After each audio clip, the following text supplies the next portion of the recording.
يكون من هذا الحق نقل الحق على الصفحة إن شاء الله. أول ما نبدأ نقول حدثنا كتاب لنا وكتاب لنا المبارك آيات الذكر الحكيم دستور السماوات والأرض نور الله في الأرض فرقان الحق والباطل ألا وهو القرآن الكريم يتلو علينا آيات الله البينات ونشوف قال الشيخ السيد فوجب يتفضل مشكورا مأجورا.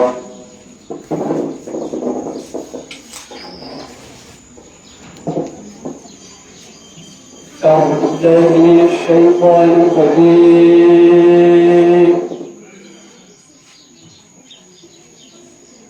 بسم الله الرحمن الرحيم.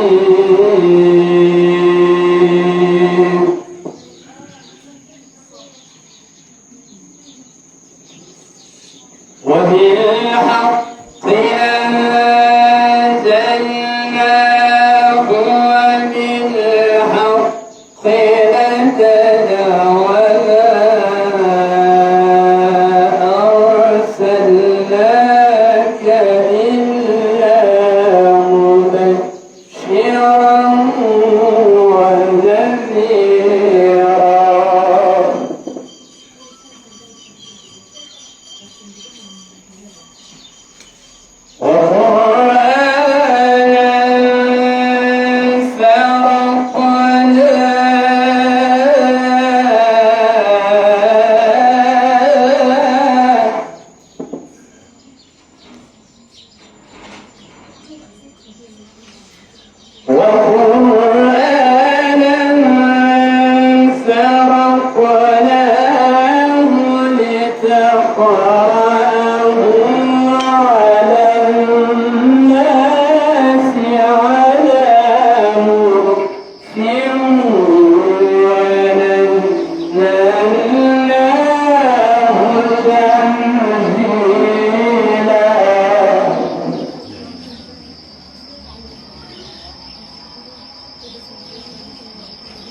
وكذلك أوحينا إليك روحا من أمرنا ما كنت تدري ما الكتاب ولا الإيمان ولكن جعلناه نورا نهدي به من نشاء.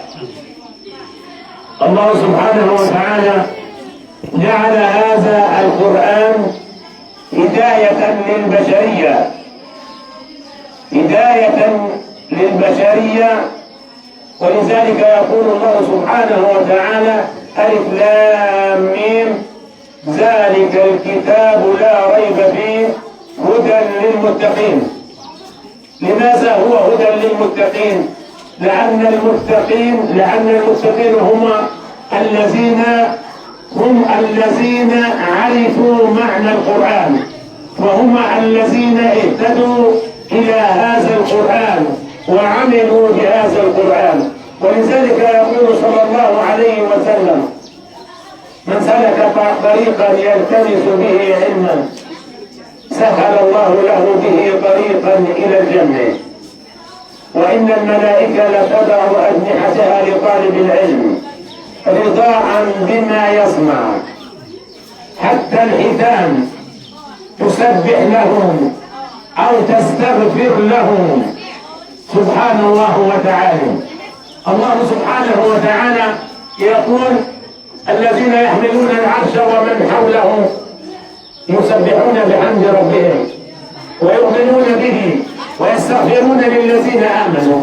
الذين آمنوا هم أهل العلم، الذين آمنوا هم الذين حفظوا القرآن وعملوا بكتاب الله، هم الذين اهتدوا بهديه، هم الذين استنوا بسنته، هم الذين اتبعوا نبينا صلى الله عليه وسلم واستمسكوا بهديه صلى الله عليه وسلم.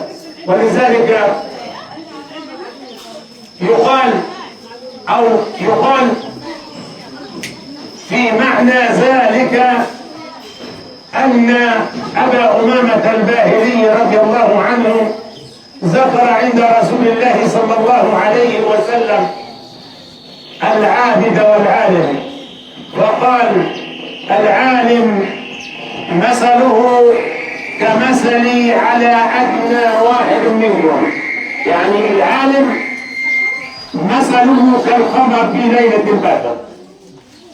مثل العالم على الجاهل ما فيش أبدا مثل، ولكن الله سبحانه وتعالى جعل هذا العلم وهو القرآن الكريم. يعني القرآن هو أصل العلوم. من لم يتعلم القرآن أو من لم يبدأ بعلم القرآن ليس بعالم ولا متعلم، لأن علم القرآن هو الذي يحميه. ولذلك ضرب مثل رجل عالم ورجل عابد. عالم ولكنه عامل بقدر ايه؟ بقدر الامكان. وهذا عالم عابد كثير العباده، يقوم الليل يصوم النهار، ولكنه عابد وليس بعابد. فالقيس جمع اخوان الشياطين وسألهم سؤال: ايهم اشد علينا؟ فقالوا: العابد الذي يقوم الليل ويصوم النهار. فقال: تعالوا نشوفوا مين اللي هو افضل وهو اشد عليك. فراح للعابد قال له: هل يستطيع ربك ان يجمع العالم في جدار؟ قال: قادر. قال: هل يستطيع ربك ان يجمع العالم في قراط من الارض؟ قال: قادر.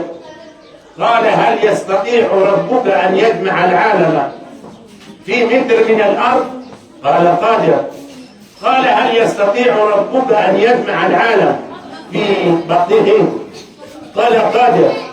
قال: هل يستطيع ربك ان يجمع العالم في بيضة؟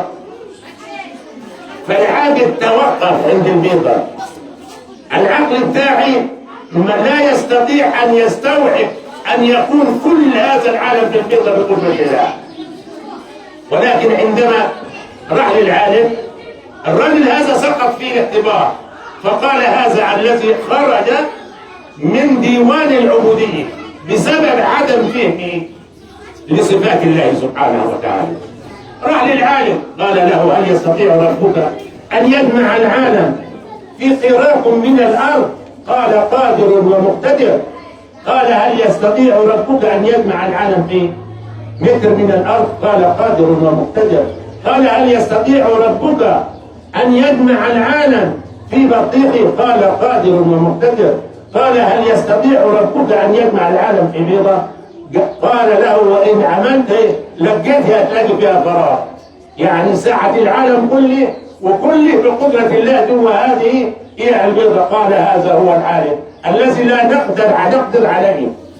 فمعنى ذلك يا أخواني العلم القليل ينجي، يعني أنت لو عندك علم بس بالضروريات. ولذلك علماء التفسير قالوا التفسير 4: تفسير لا غنى عن الناس عنه هو معرفة الحلال والحرام، وتفسير لا يعلمه إلا أهل اللغة، أهل اللغة هذه الأمة، وتفسير لا يعلمه إلا الله اللي هو المتشابه ألف لام ميم طه ياسين. كل هذه هي السور اللي مبتدئة بإيه؟ بالحروف المقطعة أو الحروف المقطعة. فمعنى ذلك يا إخواني إن العلم هو الذي ينجي.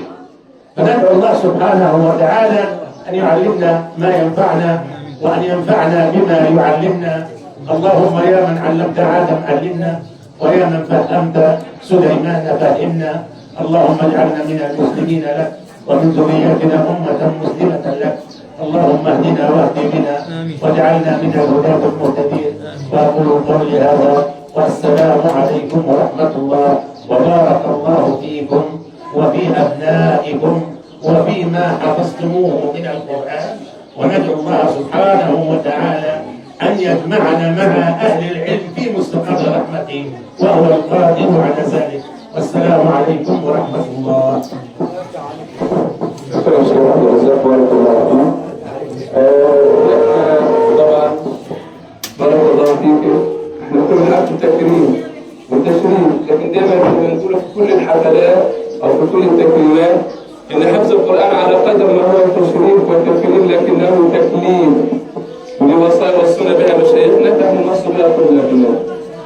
حفظ القران دي يعني ربنا تكفل بحفظ القرآن سبحانه وتعالى. إنا نحن نزلنا الذكر وإنا له لحافظون. والأصح نقول أنا أعي القرآن أو واعي للقرآن، لكن إحنا مجازا بنقول حافظ أو حافظة لكتاب الله عز وجل.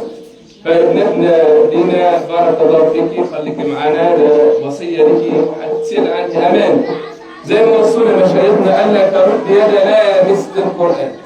إحنا تعلمت القرآن وحفظت في مكان هنا مش علشان إنك تحفظها لنفسك، عشان تعلم أي حاجة. أي حد عاوز يحفظ قرآن يقرأ ما ترديش، وقال زي ما قال الشيخ وألا يرد يدنا مثل القرآن.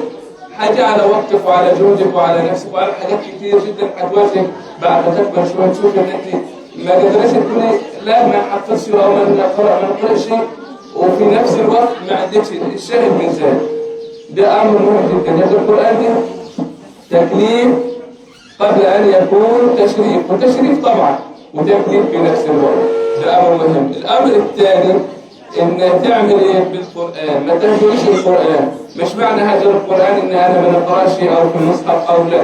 هجر القرآن بآياته بالأوامر والنواهي الموجودة في القرآن. ما نبقاش حافظ القرآن ونعمل ما يخالف القرآن. تروح تقرأ آيات من القرآن وتعمل ما يخالف هذه الآيات، ده اسمه الهجر لكتاب الله عز وجل. وأن تجعل جليسك دائما هذا الكتاب. يعني وخير زي ما قال الإمام الشاطبي غفر الله لنا وله، وخير جليس لا يمل حديثه وترداده يزداد فيه تجملا. وحيث الفتى يرتع في ظلماته من القبر يلقاه سنا متهللا. هنالك يهنيه مقيلا وروضة ومن أجله في ذروة العز يجتلى. يناشد في إرضائه لحبيبه وأجدر به سؤلا إليه موصلا. فيا أيها القاري به متمسكا مجلا له في كل حال مبجلا. هنيئا مريئا والداك عليهما ملابس أنوار من التاج والحلى. فما ظنكم بالنجل عند لقائه أولئك أهل الله والصفوة الملأ أولو البر والإحسان والصبر والتقى حلاهم بها جاء القرآن مفصلا عليك بها ما عشت فيها منافسا وبع نفسك الدنيا بأنفاسها العلا جزى الله بالخيرات عنا أئمة لنا نقرأ القرآن عذبا وسلسلا. والآن مع آيات من يعني أختنا دينا وابنتنا دينا بارك الله فيها اللي هي الحاجة تخصها إن شاء الله تتلو علينا ما تيسر. لا هي تيجي هنا عادة مولانا تيجي هنا. حد تعالوا لي وإيش مكان الشيء عاوز نمسك مثل وإيش مكان الشيء. بسم الله الرحمن الرحيم إن للمتقين مفازا حدائق وأعنابا وكواعب أترابا وكأسا دهاقا لا يسمعون فيها لغوا ولا كذابا جزاء من ربك عطاء حسابا رب السماوات والأرض وما بينهما الرحمن لا يملكون منه خطابا يوم يقوم الروح والملائكة صفا لا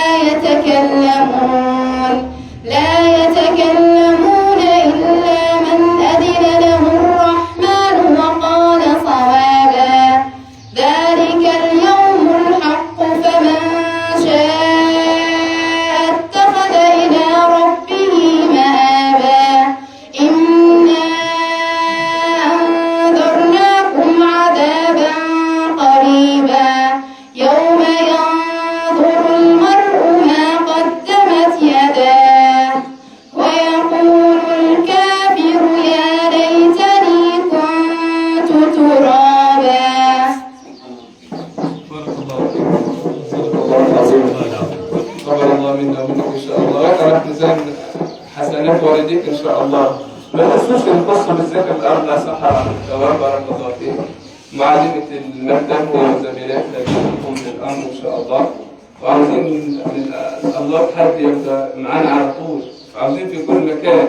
احنا نتمنى ان في كل مكان كل عيله يبقى في المنظره بتاعتنا في معلمه تعلم القران. ايه اللي يمنع؟ احنا معانا كلنا مرفوضين. انا بقول لك كتير الكلام ده كله كل عيله فيها منظر، المنظر مرفوض. افعل مودع القران ولواحد يحفظوا ابنائكم ويعلمون. افتح المنظره ونقضوها يلا نقضوها لكم. واول يا عم ما يجيك واجب ولا حاجه يقول لهم اجزوا النهارده اجزوا بكره واعمل واجبك ويرجعوا في المكان ثاني.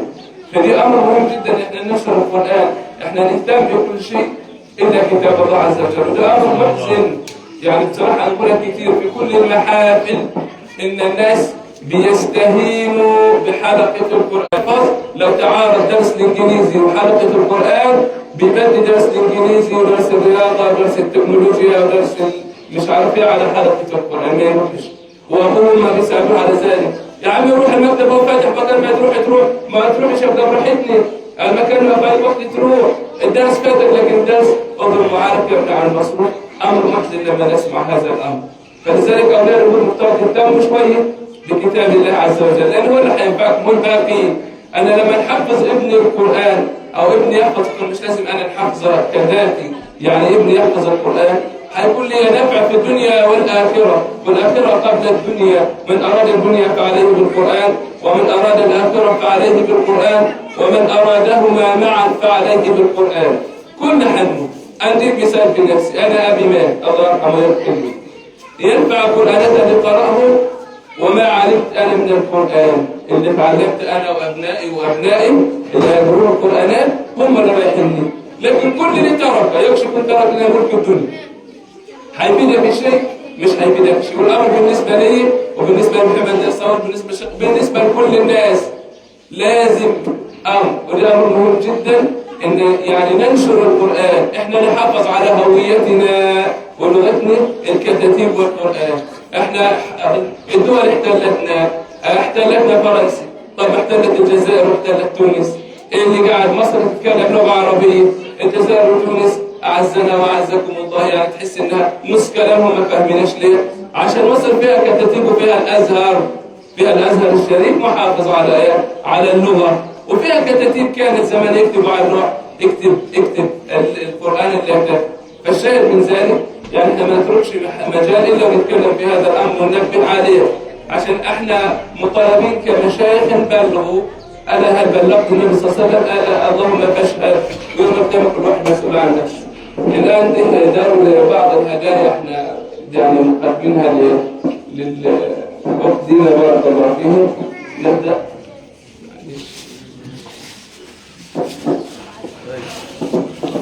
الشيخ عسكر بارك الله فيه.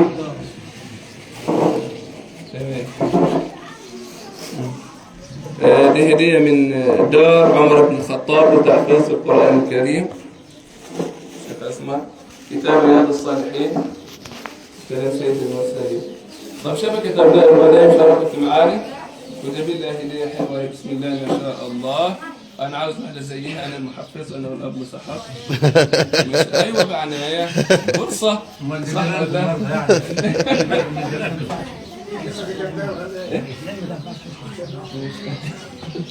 أنا أقول لك العلم.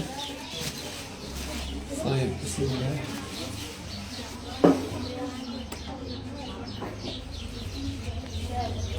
ده الدرع اللي احنا عاملينه لإيه؟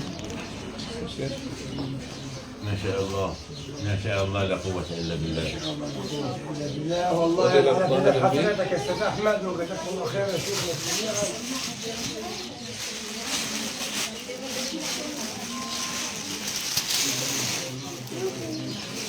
هذه هدية المكتبة مع البشير.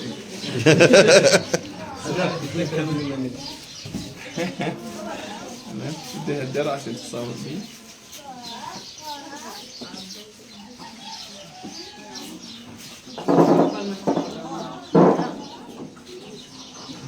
مبارك جميلة هذه الختمة مباركة. عايزين كل البنات يتعلموا ويكتبوا. احنا شايفين الأمر في البنات أكثر، والأولاد طبعا مخاطرين لكن عيشهم وتذكروا مع كل العالمين محدش يفضل يتنفس. فتجد الأمر في البنات أكثر. بس انتوا حلكم شوية المكان مفتوح في كذا مكان. نتمنوا يعني زي ما قلنا كل بيت يبقى فيه محفظ قرآن، محفظ القرآن على جل نحفظ أبنائها ونحفظ الناس اللي حوالينا. طيب في نهاية الحفل نشكر طبعا الحضور جميعا، الشيخ حسن بارك الله فيه، الشيخ حسين، الشيخ عبد الرزاق، وأبو طه حسين مهران، حسين بارك الله فيه. وطبعا عاوز أقول شكرا للمبارك على الحفل ومبارك فيك. جزاكم الله خير والسلام عليكم ورحمة الله وبركاته. بارك الله فيك. ألف مبروك يا عم عوض. ألف مبروك محمد، وإن شاء الله بمشيئة الله يجعل في ميزان حسناتنا وحسناتكم جميعا، وبارك الله فيكم ويشفيكم جميعا.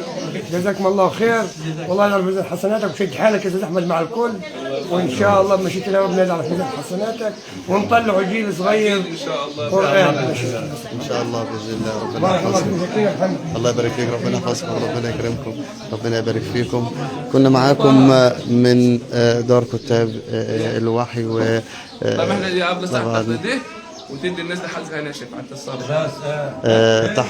حفل تحفيظ حفل تكريم طالبة دينا عوض مكي عثمان بمناسبة ختمها القرآن الكريم ختمة كاملة برواية حفص عن عاصم بالحفظ. يعني جزاها الله خير وجزا والدها خير وبارك الله فيه. نتمنى نشوفوا يعني أبنائنا، ونتمنى نشوفوا بناتنا، ونتمنى نشوفوا الحاجات دي أكتر وأكتر وأكتر. شكرا لكم والسلام عليكم ورحمة الله وبركاته.